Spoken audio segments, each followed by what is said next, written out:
and girls and families. Welcome to our last week of Wacky Wednesday this summer. We hope that you had fun with us, learning about God's creation and ways that you can help care for the earth and the people and animals living here. Today's theme for Wacky Wednesday is living in God's creation and understanding that Earth's resources are limited. We have learned ways to reduce, reuse, and recycle, how to care for and repair the earth, and to live simpler. We can use less resources and share what we have more of with others. With today's activity, you will make a recycled card and decorate a recycled container to use as a planter. We have included soil and native Pennsylvania seeds, wildflower seeds in your bag for you to plant in your recycled container. And we hope that you will share your card and your planter with someone special. We have 3 books today, so let's start with our first one, Thank You World by Alice E. McGinty. This one follows children in 8 countries: the United States, Mali, Saudi Arabia, Mexico, Bolivia, India, China, and France. Thank you, world. Thank you, sun, for waking up the morning and coloring the sky.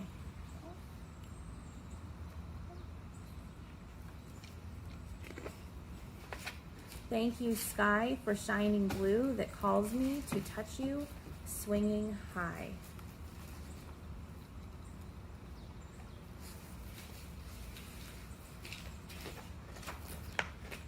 Thank you, swing. You shoot me like a rocket past birds and grass and trees. You see these pretty pictures?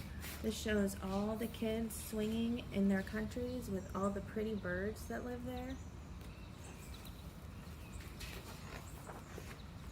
Thank you, grass, for softening my footsteps. I'm dancing with the breeze.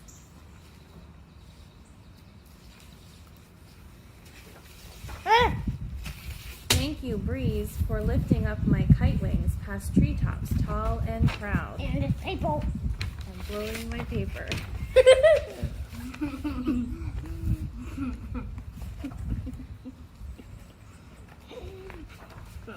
Thank you, trees. Your branches are my playhouse. I'm climbing to the clouds.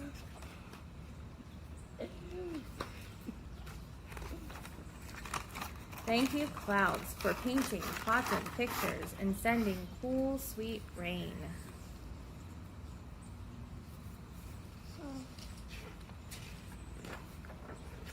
Thank you, rain, for watering my flowers and washing my window pane.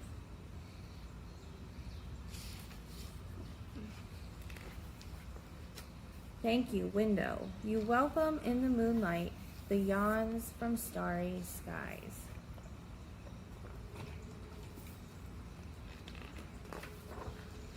Thank you, stars, for sparkling so brightly. You shine like mommy's eyes.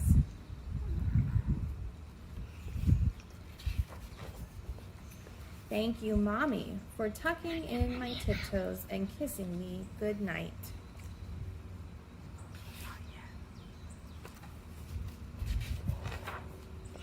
And thank you, nighttime. Your soft gray shadows will touch my dreams tonight.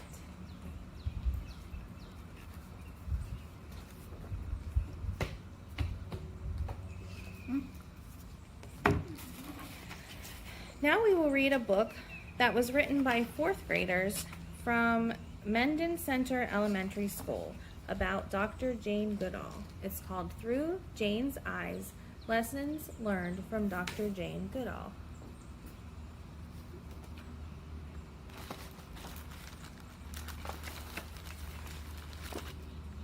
It starts with the introduction. We dedicate this book to Dr. Jane Goodall, who has inspired us to make a difference. Jane Goodall is an inspiration for children around the world. At a young age, many told her, "Jane, forget about the nonsense with Africa. Dream about things you can achieve." Those harsh words inspired Jane to bring her dream of making a difference in Africa to reality. Not only did Jane save a species from the brink of extinction, but she continues to empower children by showing them how to carry on her work and make their world a better place. Jane speaks with her whole heart, and she moves us to write this book in order to spread her message. In the words of Jane, children can change the world. Wait, can? Through Jane's eyes, we learn to never stop asking questions. As a child, Jane was not only curious, but willing to wait for answers.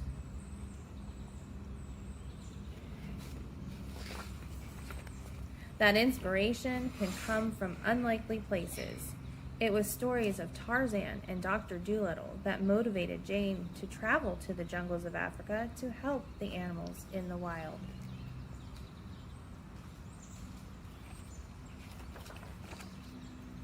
And that when you want something bad enough, you work for it. It was expensive to travel to Africa, so Jane worked as a waitress to save enough money for the trip.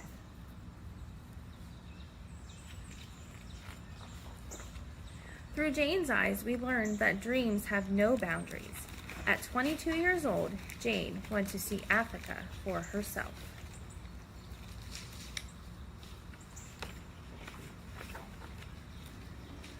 To be grateful for those who believe in you, Jane's mother supported her unconditionally, even when others doubted her.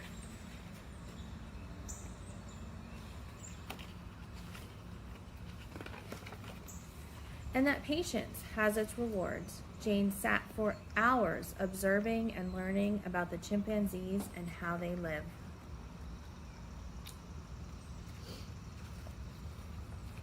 Through Jane's eyes, we learned that trust is not built overnight. For several months, the chimpanzees kept their distance from Jane until one chimpanzee finally accepted a banana from her.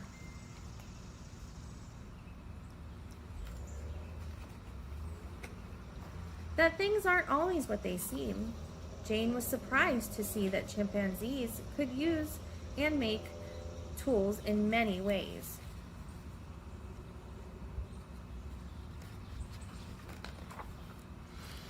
And that letting go is one of life's hardest tasks. Jane said goodbye to her beloved chimpanzees to share her discoveries and influence with the world.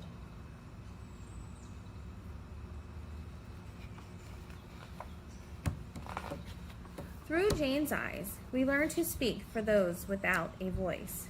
Jane travels 300 days a year to teach the world about ways to conserve and protect animals in their environment.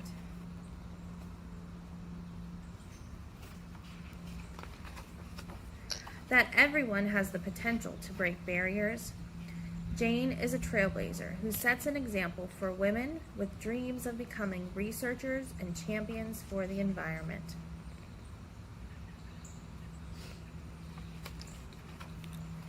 And that we need to be empowered to act. Jane started Roots and Shoots, a program whose mission is to inspire children to make the world a better place for people, animals, and the environment.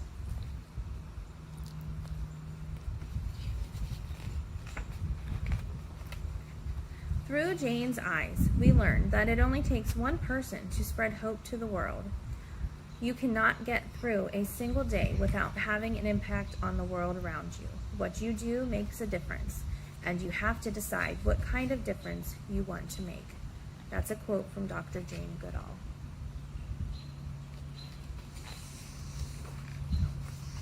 And here's a picture of all the kiddos from the 4th grade that worked on the book, that did the story and the illustration. Okay, and our last book is Hug Time by Patrick McDonald. We hope that as you listen to this book, you think of ways you can hug others. We may not be able to physically hug many right now, but when you do things for other people, like sharing your resources, sending a handmade card, picking up trash, or conserving water, just to name a few, you are hugging the earth and caring for God's creation. So let's find out ways that we can hug the earth and show others that we care. hug time. There once was a kitten so filled with love, he wanted to give the whole world a hug.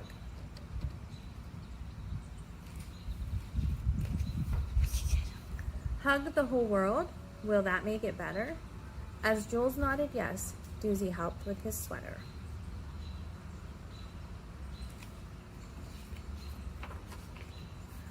There was no one this kitten wanted to miss, so he made, and checked twice, a hug to-do list. Look how long his list is down there.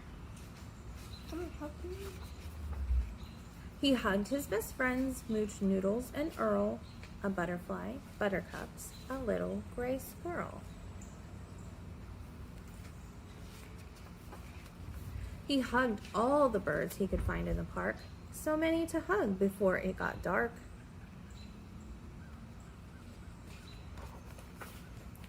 Jules jumped on a boat and set out to sail, and soon he spotted a big blue tail attached to a huggable big blue whale. The boat docked in Africa, and Jules kissed the ground, the earth so precious, so fragile, so round. He hugged an elephant. And a chimpanzee. We just talked about those in Dr. Jane's book. A giraffe. A hippo, a baobab tree.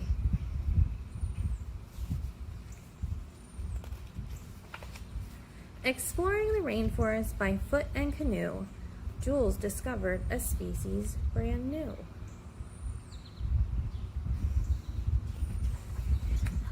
Kneeling, he whispered, "We welcome you."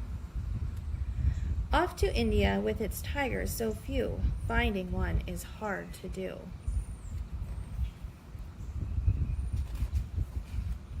He waited, he watched, he sat very still. He said to himself, I will. He's waiting for the tiger. Do you see one over here? I think I do. He gets to hug the tiger. Traveling on, he hugged anew a panda, a peacock, and a petite poodoo.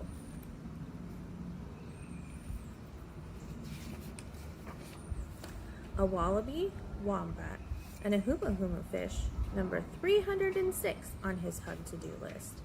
But at the North Pole, Jules sadly found what it would be like with no one around.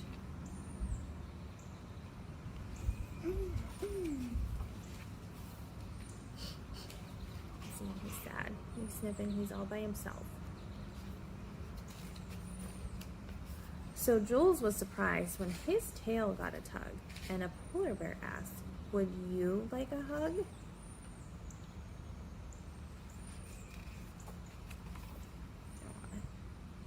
That's sweet. The world is so big.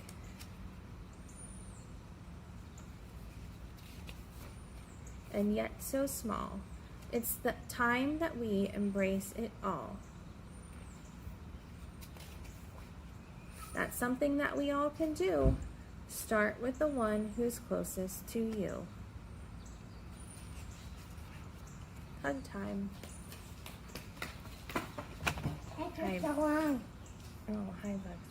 Thank you for joining us for Wacky Wednesday. We hope that you enjoyed it. We hope that you learned lots, and we hope that you will go out and hug the world. Thanks, friends.